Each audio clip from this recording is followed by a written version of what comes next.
नसीब है, शान से पूरा राज्य का भ्रमण करता है। अरे कि मैं हूँ जो एक ही जगह पर रोज रोज जाना पड़ता है। गधा चल नदी की ओर, आज कुछ ज्यादा कपड़ा हो गया है। मालिक, आप मुझे गधा क्यों बोलते हो? मैं घोड़े के जैसा दिखता हूँ, मुझे घोड़ा क्यों नहीं बोलते? हिरन अगर शेर की खाल पहन ले तो हिरन कभी शेर नहीं कहलाएगी, इसीलिए तुम गधा हो, घोड़ा बनने की कोशिश मत करो। आपके बोलने न बोलने से क्या फर्क पड़ता है? मैं अपने आप को घोड़ा मानता हूँ। हाँ हाँ, चल अब देर हो रहा है, घोड़ा मत बन तू, गधा ही सही है। घोड़ा का एक भी काम तुझसे नहीं होगा और घोड़ा बन रहा है। हाँ हाँ, चलो चलो। कितना भाग्यशाली है ये दोनों, घोड़ा आराम से खा रहे हैं। अरे कि मैं हूँ जिसे खाने को रोज एक ही चीज मिलता है। अब मैं भी राजा के पास चला जाऊंगा इस धोबी से बचकर। आज तो राजमहल की रानी इस नदी में नहाने आई है, इस नदी की शोभा बढ़ गई। महल से यहाँ रानी का होना मुझे यह संकेत कर रहा है कि अब मैं राजमहल में बहुत जल्द ही जाऊंगा। सभी लोग नदी में कपड़े धो रहे हैं। नदी में राजकुमारी नहा रही है। अचानक रानी की गले से हाथ टूटकर नदी में बहने लगता है। ये क्या? राजकुमारी की हार नदी में गिर गई और किसी को पता भी नहीं। यही मौका है मेरे पास, मुझे ही हार निकालना होगा। अरे कहाँ जा रहे हो तुम? जल्दी मेरे पास आओ, गधा उधर मत जाओ। मैं तो जा रहा हूँ इनाम लेने। अरे वहाँ कोई इनाम नहीं मिलेगा, एक गलती के कारण हम दोनों मारे जाएंगे।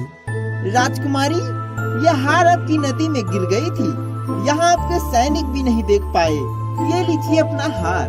क्या बात है, गधे ने तो राजकुमारी की कीमती हार बचा लिया। ये गधा कोई आज अच्छा काम किया है। राजकुमारी, ये सैनिकों से पूछिए कि आपका हार जब नदी में गिर गया था तो क्यों नहीं देखा? अरे मूर्ख गधे, क्या तुझे इतना भी नहीं पता कि जब कोई स्त्री स्नान करे तो उसकी तरफ देखना भी पाप है, और मैं ये अपराध कैसे कर सकता था? अच्छा, तो तुम सैनिक किस बात के हो? मैं तो यहाँ रानी की सुरक्षा के लिए आया हूँ। अगर देखने से रानी की कीमती हार बच जाए तो क्या अपराध? तुम मेरे पास ज्यादा बहस मत करो, ये कीमती हार से ज्यादा तो अपराध रानी को देखने में है।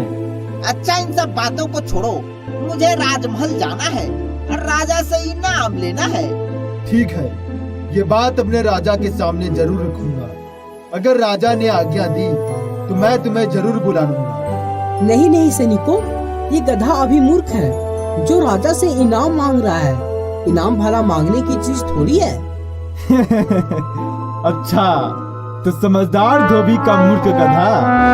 मैं कोई मूर्ख गधा नहीं हूँ, मैं राज दरबार में घोड़े के जैसा काम करना चाहता हूँ। मैं तुम्हारा मालिक हूँ, तुम कहीं नहीं जाओगे। मैं तुम दोनों की बात राजा के समक्ष जरूर रखूंगा। सैनिक धोबी से बातें करने के बाद राजकुमारी के साथ राजमहल चला जाता है। इधर गधे की राज दरबार में जाने की बात से धोबी गधे पर गुस्सा था। धोबी कपड़े धोकर गधे के ऊपर कपड़े लाद कर घर ले जाता है। आज तुझे कुछ खाना नहीं दूंगा, अपने मालिक की नमक हरामी करता है तू। खाना यहाँ और जाना वहाँ चाहता है तू। गधा चुपचाप घर के सामने बंधा हुआ खड़ा है। उसी वक्त राज दरबार से कुछ सैनिक धोबी के घर आते हैं। हमें क्षमा कर दो सैनिकों, अब से कोई गलती नहीं होगा। अरे नहीं नहीं, राजा तुम दोनों को इनाम देने के लिए राजमहल में बुलाए हैं। इनाम देने के लिए? हाँ हाँ, इनाम देने के लिए। अगर नहीं गए तो राजा के नजर में तुम दोनों अपराधी कहलाओगे। नहीं नहीं, मेरा क्या मजाल जो राजा की बातों का इनकार करूं। चलो अभी चलता हूँ। धोबी गधे को लेकर राजमहल पहुँच जाता है। राजमहल पहुँचने से गधा बहुत ही खुश था। धोबी और गधे को सैनिक राजा के सामने प्रस्तुत करता है। हमें पता चला है कि तुम्हारा गधा अपराध करने के बाद भी इनाम योग्य है। मैं तुम दोनों को इनाम देना चाहता हूँ। सबसे पहले गधे की बात सुन ले कि गधे को इनाम में क्या चाहिए। महाराज, मैं आपके राज दरबार में ही घोड़े के जैसा काम करना चाहता हूँ। रथ को खींचकर राज भ्रमण करना चाहता हूँ, तरह तरह के भोजन करना चाहता हूँ। यही मेरा इनाम होगा महाराज, अगर आप चाहें तो। हाँ क्यों नहीं, लेकिन तुम्हें एक परीक्षा देनी होगी। कैसी परीक्षा महाराज? नहीं महाराज, ये मूर्ख है। आपको जो अच्छा लगे वही इनाम दे दीजिए। तुमसे मैं खुश हूँ, लेकिन इस गधे की बात का भी ख्याल रखना होगा। अगर ये उस योग्य है तो जरूर राज भ्रमण करेगा। सैनिकों, घोड़े, रथ और शेर को मैदान में बुलाया जाए। जी महाराज। गधा, यहाँ शेर पिंजरे में बंद है, वहाँ कुछ दूर पर रथ रखा हुआ है।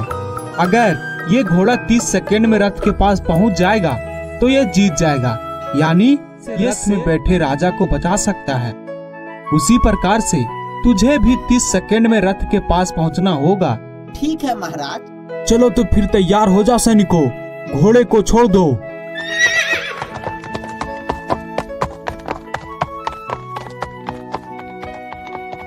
यहाँ पिंजरे में शेर को उदाहरण के लिए रखा गया ताकि शेर से रथ को भगाकर राजा को बचा सके।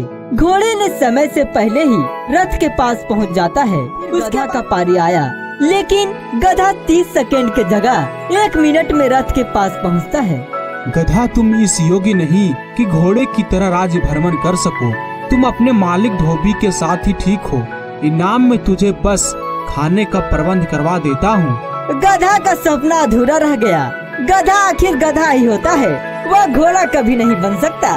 राजा के कहने पर धोबी को इनाम के रूप में राजमहल में रहकर राज दरबार का कपड़ा धोना और राजमहल में रहना, और गधा को धोबी के साथ राजमहल में रहकर कपड़े ले जाना ले आना और राज दरबार का खाना खाना। इस तरह धोबी का गधे के कारण महल में रहने को मिल गया। बस गधा राज भ्रमण नहीं कर सका क्योंकि वह रथ को नहीं चला सकता था।